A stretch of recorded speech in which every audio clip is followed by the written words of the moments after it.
I didn't like Shakespeare. I didn't understand what was going on. It wasn't only until, I had that one teacher, that one person just kind of said, think about this, think about this, think about this. And it kind of went, right, now. Make my day.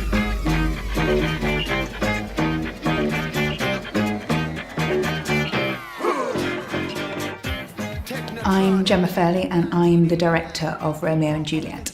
Romeo and Juliet is the story of boundaries, and particularly how thin the boundary is between love and hate. Because Romeo and Juliet is about love in so many ways, I think, which is so exciting, because it's about normal love, young love, Romeo and Juliet.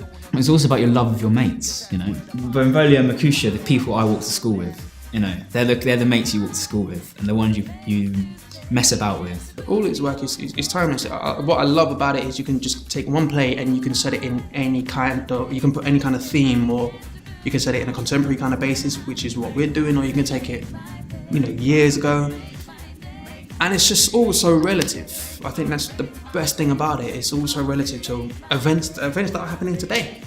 What I like about Shakespeare is when you can hear the words of someone who was writing however many hundred years ago, and it resonates now, and you might not necessarily understand the world in which it's set, but you can understand the thoughts and the emotions and the interactions, human kind of interactions behind it. The physicality of the show has been a definite highlight for me.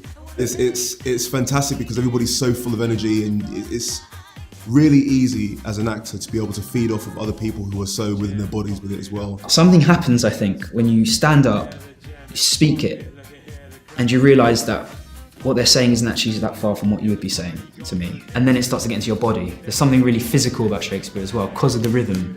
You give into that, ba-bom, ba-bom, ba-bom, ba-bom, ba-bom. It's really physical. There's a bit where Benvolio's sort of saying, we should go home. He says, for now, these hot days is the mad blood stirring. I like that.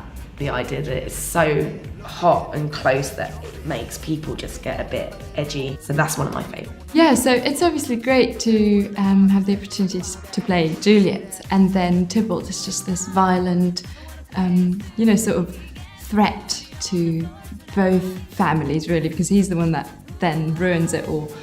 I think it's quite interesting to be able to play both sides, because Juliet would never go as far as hurting someone else, and all Tybalt wants is hurt someone.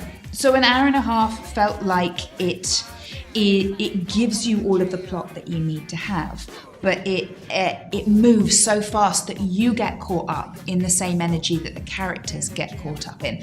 And that's vital, because you've got to feel that this happens. It happens in a matter of days, this story. It's because it has to be first reaction. They don't have the time to think. It's a whirlwind of love and hate and passion and hormones. We may be editing the script down, but we're not putting our own words in there. It's all what Shakespeare wrote. And you might go, I say that as well, or that sounds really familiar. This is just how people speak.